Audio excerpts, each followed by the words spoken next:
Hoje eu vou, na verdade, fazer a segunda parte da pregação sobre ansiedade, né? Eu comecei na quarta-feira e vou terminar agora porque é um assunto tão importante, a importância dele é tão grande que eu falei, olha, puxa, se eu sintetizar numa quarta só, talvez eu deixe de falar coisas muito importantes, então por isso que eu dividi em duas vezes, né?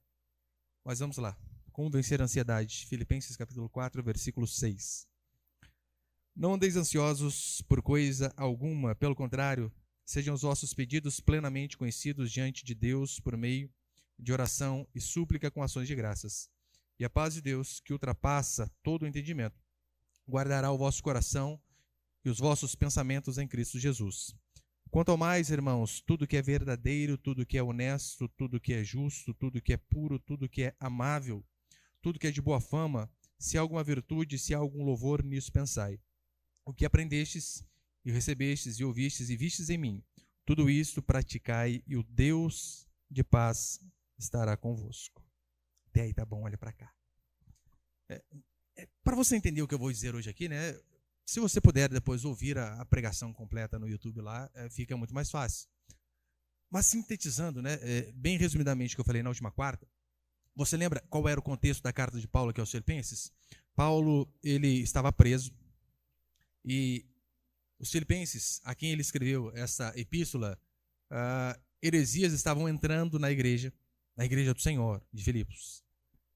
Como se não bastasse isso, estava tendo discussões, intrigas, ao ponto de duas irmãs estarem se bicando e Paulo dizer, olha, pensem concordemente, não briguem dentro da igreja.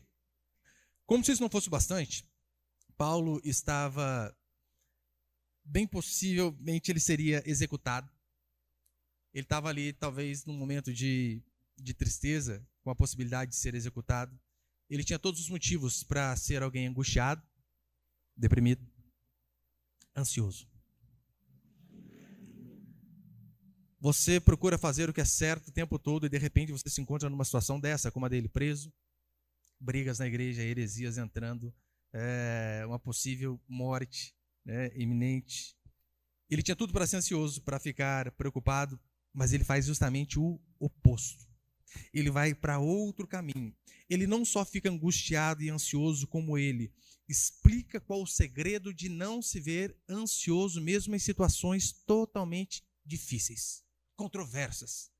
Em situações que qualquer um chutaria um balde, Paulo vem e explica a mim e a você como nós devemos nos manter. E eu falei na última semana que a ansiedade, de fato, é o mal do século, pelo menos segundo a Organização Mundial de Saúde. E a própria OMS coloca o Brasil como primeiro lugar em pessoas mais ansiosas. Nós, os brasileiros, os primeiros. E você sabe que a ansiedade ela atinge toda a faixa etária. Não importa a idade que a pessoa tenha, não importa a esfera social, ou até mesmo o segmento religioso que ela siga. A ansiedade atinge a todos. E ansiedade, né, a palavrinha no original ali, significa ser puxado em várias direções. E Hernandes Lopes vai dizer também que um dos significados é asfixia, né, ser estrangulado, sufocado. Isso é o significado da palavra ansiedade. E eu expliquei na última semana o que era ansiedade. Eu deixei bem claro que é o excesso de preocupação com o que vai acontecer amanhã. É a famosa história do peru de Natal, né? Morre de véspera. Esse é o problema de muitos seres humanos.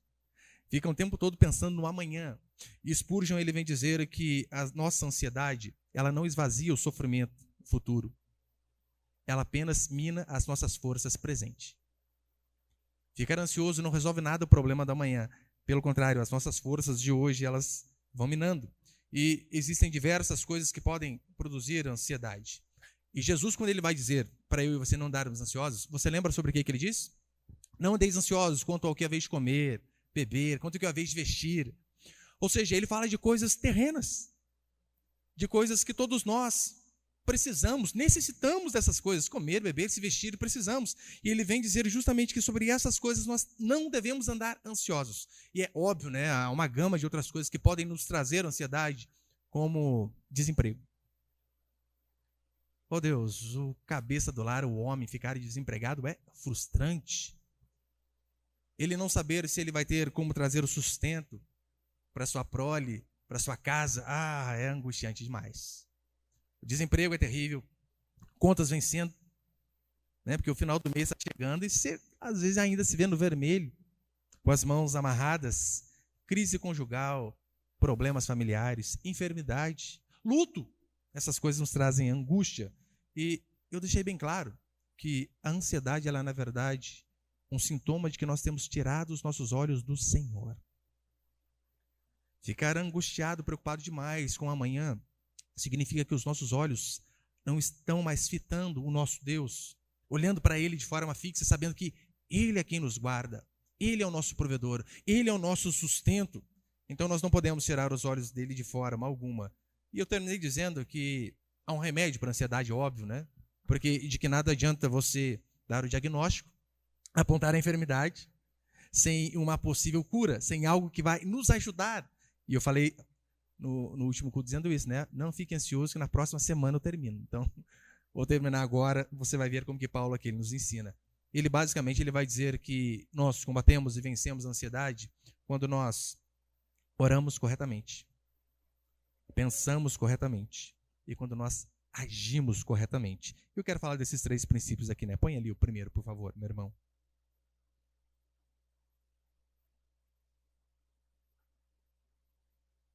Primeiro princípio, aprenda a orar corretamente. Filipenses 4:6.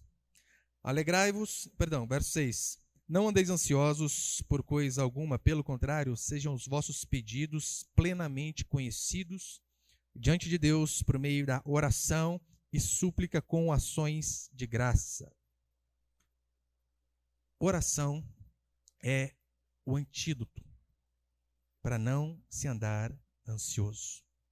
E aqui ele diz oração, súplica, por quê? Ora, quando nós oramos, nós adoramos a Deus, nós pedimos a Deus, nós damos graças a Deus. É isso que Paulo ele começa a explicar.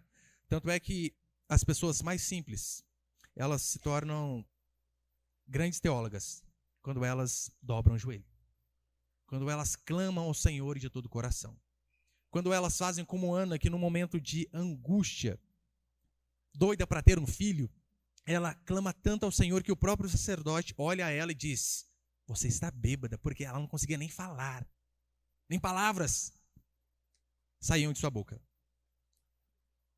E como já disseram, né? Alguém de joelho enxerga mais longe de qualquer filósofo na ponta dos pés. Sim, um coração quebrantado, humilde, que busca o Senhor. Esse aí tem o poder de fazer com que os olhos do Senhor se voltem a Ele. Então, quando você ora, o que você precisa fazer? Você precisa trazer à memória os feitos do Senhor. Isso é orar. É você lembrar de tudo aquilo que Deus fez e ter certeza que aquele Deus que fez no passado, Ele continua agindo hoje. Então, quando nós lemos a Escritura, você já vê também a importância de ler diariamente uma porção da Escritura, porque na oração você vai orar aquilo que você leu, aquilo que você lembra. E então você vai lembrar Deus daquilo que Ele fez e com base nisso, você não vai ficar angustiado, porque você sabe, Ele fez tantas coisas. E esse Deus, Ele não muda em poder, Ele continua fazendo. Hoje, à tarde, eu estava lendo a história de Abraão e Sara para o meu menorzinho, né, de 4 anos. E eu explicando para ele, olha, tá vendo? Abraão velho, Sara velho, estéril. E ela queria muito ter um filho, então eles clamando a Deus. E eu disse, e Deus deu um bebê a eles. Eu perguntei, você sabe qual é o nome do filho de Sara? Ele disse assim para mim, Bela. Eu falei, não, né? É que lembrou da filha da irmã Sara aqui da igreja, né? Eu falei, não é essa Sara, não. É a outra. Mas aí quando nós olhamos para uma circunstância dessa, onde Deus faz um casal de idosos estéreis, sem Viagra. Você sabia, né? Não tinha Viagra naquela época. Azulzinho já era. Ainda assim, Deus faz o impossível. Então nós devemos olhar para o texto, tudo aquilo que Deus fez, e ter certeza daquilo que Ele vai fazer em relação às nossas vidas, porque o poder dele não diminui. O que diminui muitas vezes é a nossa fé. A gente olha, por exemplo, Davi vencendo Golias e a gente acha que é apenas uma historinha para você contar para o seu filho, para animá-lo, mas não é. É a palavra de Deus mostrando que nós, pela fé no Senhor, temos sim condição de derrotar aquilo que era um gigante em nossas vidas, porque é Ele quem opera em nós. Então, para eu e você vencermos a ansiedade, nós temos que fazer isso, trazer à nossa memória aquilo que Deus fez. Isso é um baita de um antídoto. Eu lembro que a primeira vez que minha mãe teve infarto, ela teve 4, né? Mas eu lembro que a primeira vez que ela teve, eu cheguei na segunda-feira, minha folga, em tanto dia para ter, né? No dia da folga, acordar cedo. Eu lembro que eu cheguei na Santa Casa e a minha irmã já estava quase inconsolável. E a médica me chamou de canto, me levou para a UTI onde ela estava. Eu lembro de ter visto aquela maquininha com batimento, né? E estava lá 18, 19, 18, 19, 17, 18, 19. Nossa. A médica já me chamou de lá e disse assim: olha, sua mãe é de risco. Você sabe, né? Quando o médico do SUS fala isso para você, prepara o plano funerário, já era. No momento de receber uma notícia dessa, a única coisa que me restou foi lembrar dos grandes feitos do Senhor. Lembrei do Salmo 139, foi quase que instantaneamente. Ainda a substância informe, tu, Senhor, já conheces toda. Falei, Deus, antes de ser minha mãe, antes era lá um aglomerado de células. O Senhor a conhecia. O Senhor a fez, o Senhor a formou. E eu comecei a lembrar de Lázaro, depois de 4 dias, sendo ressuscitado. De milagres extraordinários. E então aquilo lá me trazia paz, dizendo, Senhor, independente das circunstâncias, o Senhor é Deus, e eu continuo crendo no Senhor. E eu lembro que, né, superou esse, o segundo, o terceiro, o quarto, e não morreu de infarto. Que coisa, hein? O coração morreu bonzinho. E eu lembro que depois deste primeiro, eu levei ela ao médico, o médico falou assim, olha, dona Terezinha, né, por conta desse infarto que afetou aqui a artéria coronária da senhora, essa parte de baixo do coração, ele tinha uma maquete bem legal, assim, né? Tinha aquela pontinha do coração, né? A parte de baixo ali. Ó, essa parte que não funciona mais. É irreversível. Tadinho, quase deu outro infarto, né? Como que fala assim na frente dela, gente? E ela já começou a chorar, desesperada de novo. Eu me lembrei do quê? Da Escritura. Eu me lembrei do profeta chegando diante do vale de ossos secos e dizendo, olha, juntem-se. Então, tendões foram se unindo e dali de onde havia morte houve vida. O que é para Deus fazer uma pessoa continuar viva, com uma parte do coração sem funcionar? E continuou vários anos.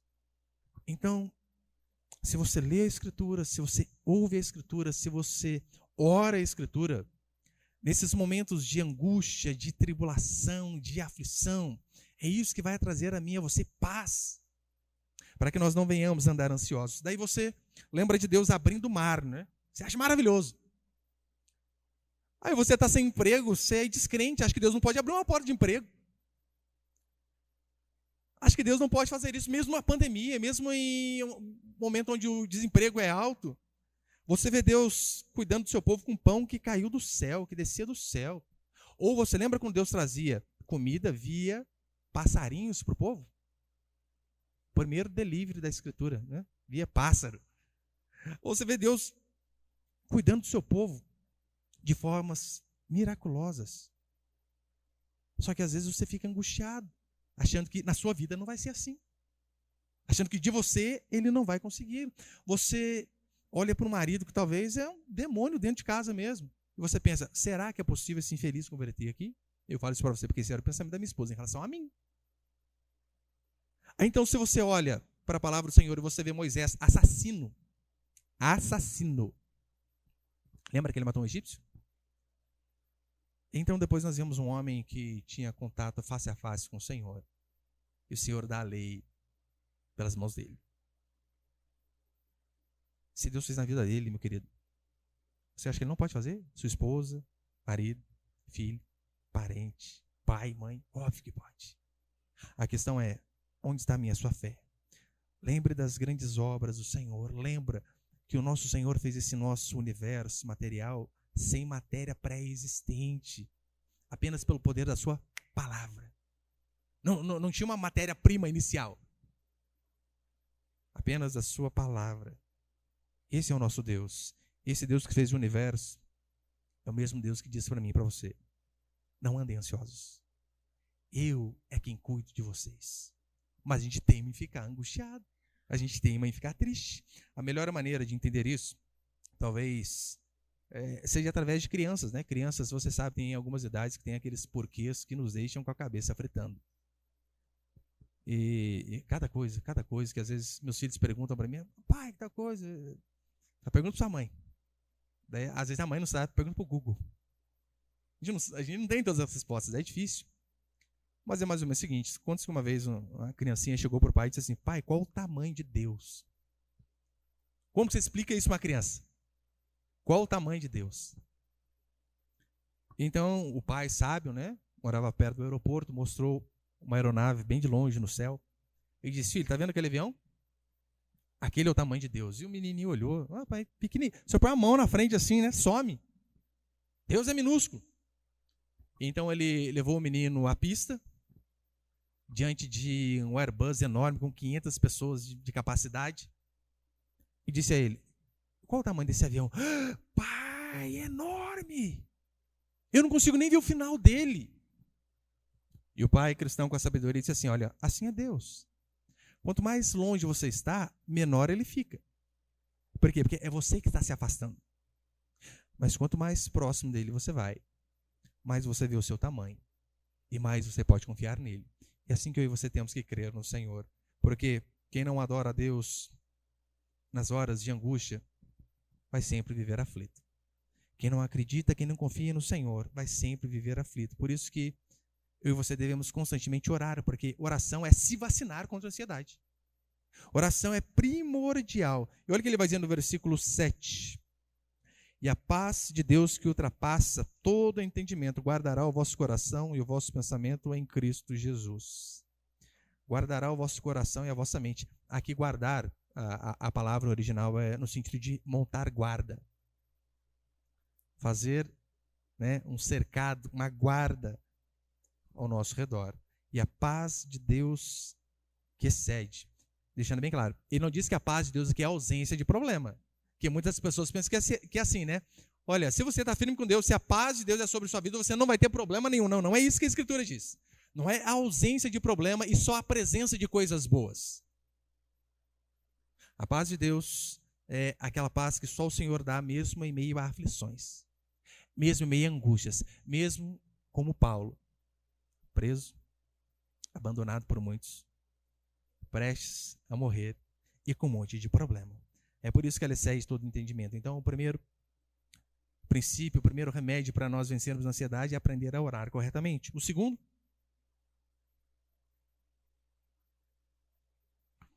princípio, aprenda a pensar corretamente. Versículo 8, acompanhem comigo, por favor.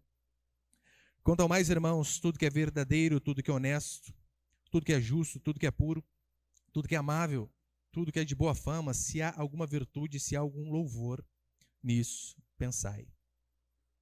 Você sabe, a nossa vida, ela é feita do que sentimos, fazemos e daquilo que nós pensamos. E a ansiedade nada mais e nada menos que um mal incontido. Mal incontido em nós. Aflição. E por conta de ansiedade, pessoas não comem direito. Já viu? Tem pessoas que emagrecem por conta de ansiedade. E tem outras que pegam o caminho oposto, né? Come até a geladeira se deixar. Engorda. Terrível. As pessoas indicam remédios que tratam sintomas, mas a questão é, qual a causa? Essa pergunta eu e você devemos fazer, qual a causa? Porque de nada adianta você dar dipirona para alguém que está com infecção, não resolve. Ou você dá um antibiótico para alguém que precisa de uma cirurgia. Você precisa ver o que vem trazendo aquele problema. E o processo de ansiedade, você sabe, né? Você pensa errado, você se comporta errado e, consequentemente, você se sente mal. Pensamentos errados vêm à sua mente. Por conta de pensamentos errados, você age de maneira errada. E por conta de agir de maneira errada, você fica aflito. Pelo menos nós que somos cristãos, o que se espera é que quando nós tomamos uma atitude errada, fazemos alguma coisa que vai de encontro à palavra do Senhor, é que nos sintamos angustiados, tristes. Porque se você está cometendo um pecado e você não fica aflito por conta do seu erro, é bem provável que a sua mente talvez já tenha até cauterizado. E aquilo você nem liga mais. Isso é um sério problema, as coisas acabam piorando. Então você peca e fica angustiado, fica triste. Porque assim, né? Primeira vez que você vai cometer o pecado, você diz, eu não posso. Daí você peca e fica angustiado. Se você não busca Deus, não se arrepende, não para de fazer aquilo, Na segunda vez, você peca e fica triste. Angústia já não tem tanto. Acredito. Mas você fica triste. Se você não dá um basta naquilo, na terceira talvez você peque achando que é normal. Ainda cita a Escritura, né? Quem não tem pecado, que atira a primeira pedra. Da quarta vez em diante, você começa a planejar o seu erro de novo, sem peso nenhum na consciência. Mas tudo começa na mente. O que gera o comportamento é o pensamento. Por isso a importância de você saber quais pensamentos circundam a sua mente. Quais pensamentos alimentam o seu ser, a sua cabeça. Quais valores, quais verdades norteiam a sua vida. O que te dirige? Que isto daqui vai mostrar quem você é e as atitudes que você vai tomar. Pensamentos que norteiam a sua cabeça. Portanto, você deve se perguntar, qual a visão eu tenho de Deus? Você sabe, dependendo da visão que você tem do Senhor, você vai tomar determinadas atitudes em relação às circunstâncias da sua vida. Por exemplo, um filho, ele confia no pai. Todo mundo talvez já passou por isso, né? Você está na piscina lá, está seu menininho ali na parte de cima. Pai, pode pular? Eles não sabem nadar nada. Mas ele sabe que se ele pular ali, você vai o segurar. Óbvio. Nós temos que ter essa confiança no Senhor e de que se eu me jogar nos braços dele, ele vai me segurar. Claro que vai. Só que o mesmo menininho que sabe, que tem a certeza plena, absoluta, para ser bem redundante. Aquele mesmo menininho que tem a certeza que se eu pular, meu pai me pega, ele sabe. Cara, se eu bater no meu irmão mais novo, ele me quebra. Tô lascado. Isso significa que o pai dele é bipolar? Não. Isso significa que ele conhece o pai que tem. Então, quando nós conhecemos o Deus que nós temos, nós pensamos duas vezes até antes de fazer alguma coisa errada. Porque você sabe, né? Às vezes o ímpio faz alguma coisa errada, às vezes uma vida inteira parece que nada acontece. Vai você fazer. O raio parece que cai na hora no meio da sua cabeça. Então, você vai resolver o problema da ansiedade quando você mudar os seus princípios e os seus valores, os seus conceitos, aquilo que alimenta a sua mente. Lembra daquilo que Paulo diz em Romanos 12. Ele diz assim, Romanos 12, 2. Não vos conformeis com este século, mas transformai-vos pela renovação da vossa mente. Né? Transformai-vos, metamorfose, de transformação mesmo. Nós não devemos entrar na forma deste mundo, mas devemos ser transformados como? Pela renovação da mente. De que forma? Tirando aquela mente mundana, carnal, de lado e colocando os princípios do Senhor. Só que eu sei que, mesmo assim, às vezes passam alguns pensamentos bem terroristas na cabeça da gente. Crente. Alguns pensamentos que vocês não acreditam que eu estou pensando nesse tipo de coisa. Não é possível. Acontece. Aí você tem duas escolhas. Você não pode impedir pássaros, né, de ficar sobrevoando sobre a sua cabeça. Você não pode. Eles estão aí às soltas. Mas você pode impedir ele de fazer um ninho sobre a sua cabeça. Isso você pode. É a mesma coisa em relação aos pensamentos. Pensamentos de morte, de aflição, de angústia, de que algo ruim vai acontecer. Esse dia mesmo eu estava conversando com o irmão, ele me dizendo isso. Às vezes eu acordo de noite, mas aquela sensação de parece que algo ruim vai acontecer. Eu fico desesperado. Eu acho que bastante gente já deve ter acontecido isso. Comigo já aconteceu. E eu disse a ele, irmão, já aconteceu comigo também. O que o senhor fez? Eu levanto, oro, Senhor, eu não vou ficar preocupado, não. Minha vida está no controle do Senhor aí, amém. E durmo. E eu vou ficar me martirizando. O que será que é? Gente, esse sonho, né? Nossa, bem na hora entrou a minha tia, e depois o fulano saiu, e depois apareceu alguém de preto. Meu Deus, e agora? É ruim, hein? O Senhor, quem controla a sua vida. É por isso que a Escritura vai dizer assim, né? Que o diabo ele tem os seus dardos inflamados, né? Nos taca mesmo. O que eu e você temos que fazer para nos proteger disso? É embraçar o escudo da fé. Saber que no Senhor nós podemos vencer. Portanto, se você acorda desse jeito, esse tipo de sensação, lembre-se, Deus é quem cuida de você. Não deixe na sua mente pensamentos que não procedam do Senhor. Só que eu sei que às vezes uma dúvida que nos vem à mente é qual? Como eu sei que determinado pensamento é de Deus e qual não é? Ora, Paulo aqui ele nos dá a resposta de forma bem explícita no versículo 8. Quanto ao mais, irmãos, tudo que é verdadeiro, tudo que é honesto, tudo que é justo, tudo que é puro, tudo que é amável, tudo que é de boa fama, se há alguma virtude, se há algum louvor, nisso pensai. o oposto dessas coisas é o que não deve permear a nossa mente. O que é injusto, o que é imoral, o que é impuro. É por esse motivo que você tem que tomar muito cuidado, prestar bastante atenção naquilo que você vê, com quem você anda, o que você lê, porque essas coisas acabam nutrindo a sua mente. E se você está lendo, ouvindo e andando com pessoas erradas, isso pode fazer um estrago na sua vida. Eu lembro uma vez, não lembro qual site que era, tinha uma frase muito fantástica que estava assim, né? Eu sei quem você vai ser daqui a 10 anos com base nas pessoas que você anda e nos livros que você lê.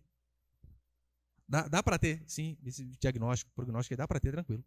Saber quem seremos com base nas pessoas com quem andamos e naquilo que nós lemos. Portanto, eu e você devemos pensar e agir com base naquilo que a Escritura diz. Esse é o padrão para mim e para você. Então, se você quer vencer a ansiedade, né? Primeiro, você deve orar corretamente. Segundo, você deve pensar corretamente. E para encerrar, põe o último ali, por favor.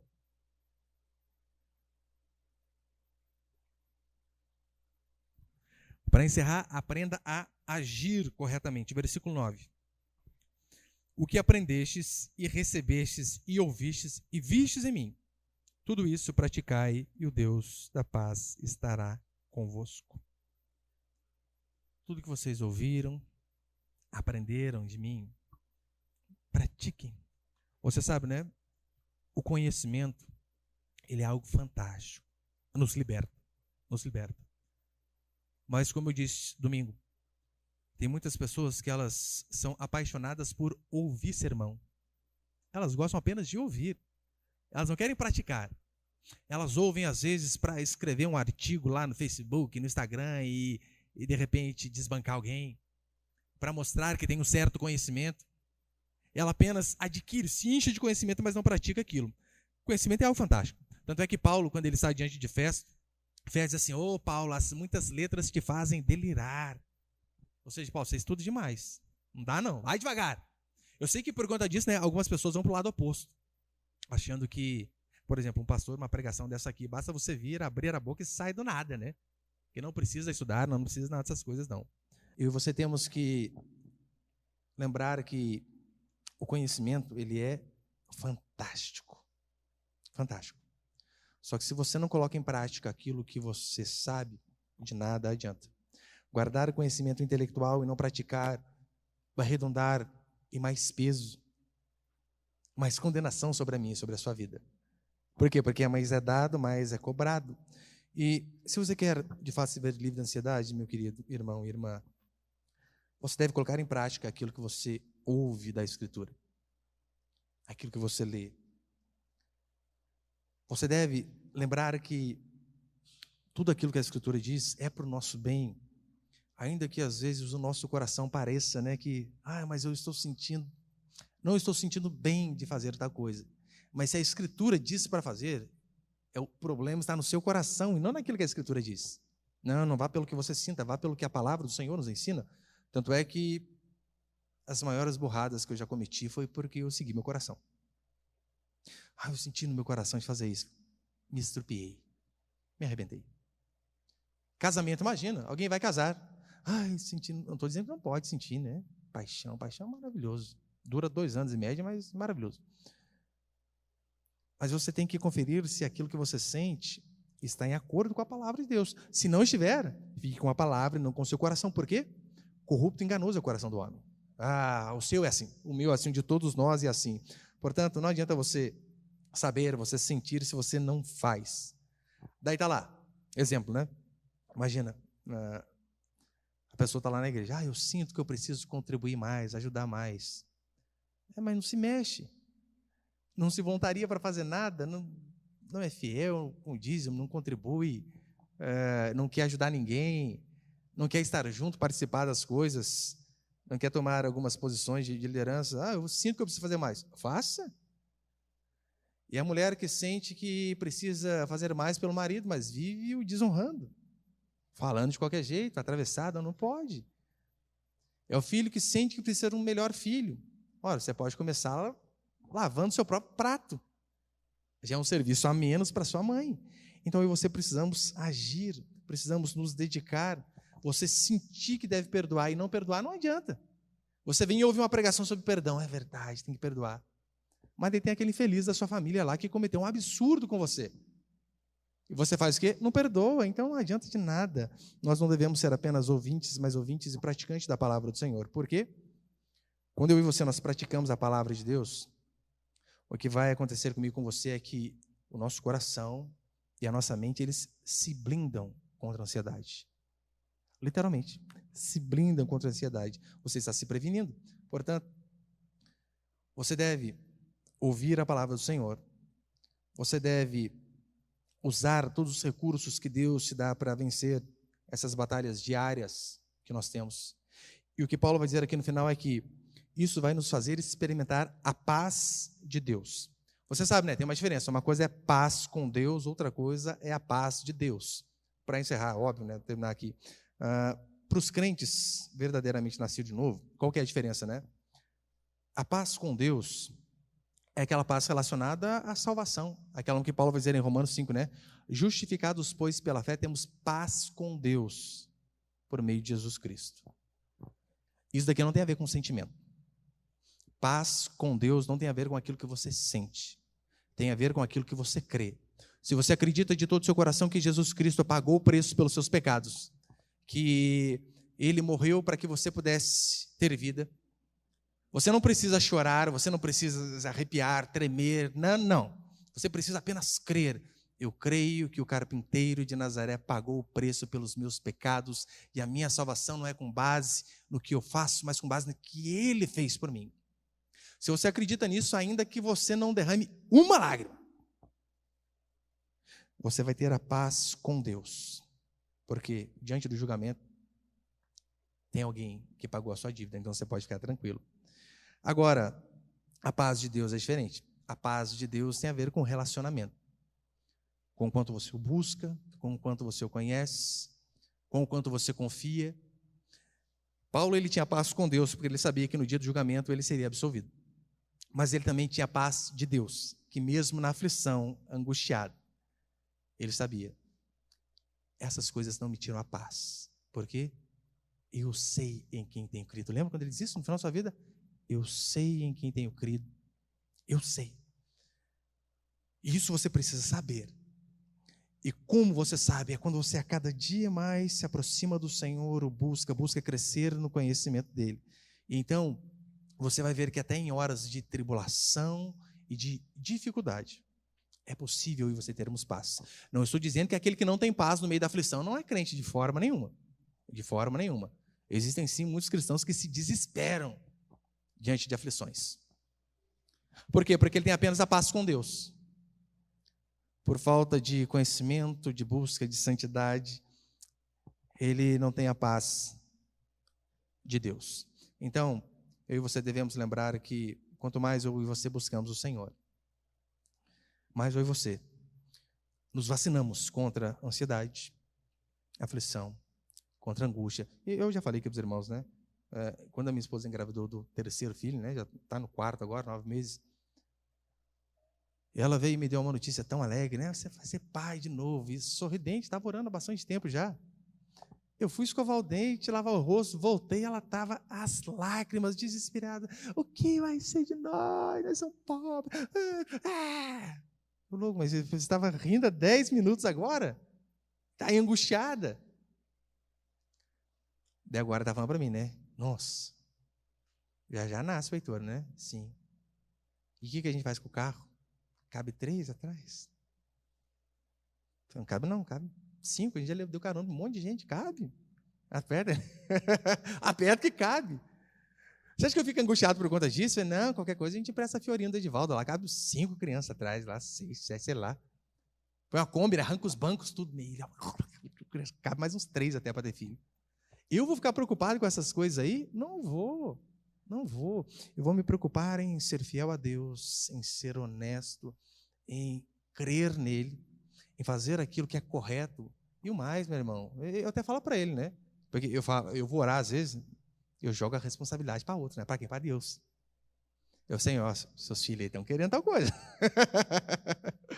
Porque antes de ser filho meu, é filho do senhor sabe, né? Aí, ó, pedindo a naninha aí, ó, dá um jeito. Eu não vou ficar preocupado. Você vê que Davi, ele faz basicamente a mesma coisa ali, né? No Salmo 23 é isso que ele faz, né? Ó, Senhor, guia-me pelas veredas da justiça por amor do teu nome. Ou seja, Senhor, faz eu dar certo aí, porque é o nome do Senhor que está em risco aqui, ó. Deu uma coisa errada, as pessoas falam do Deus que não guia as ovelhas direito. E eu faço assim também, falo, Senhor, ó, sua filha reclamando que tem tal coisa aqui, né? Aí, ó, cuida dela. Confiar no Senhor. Deus, Ele governa todas as coisas.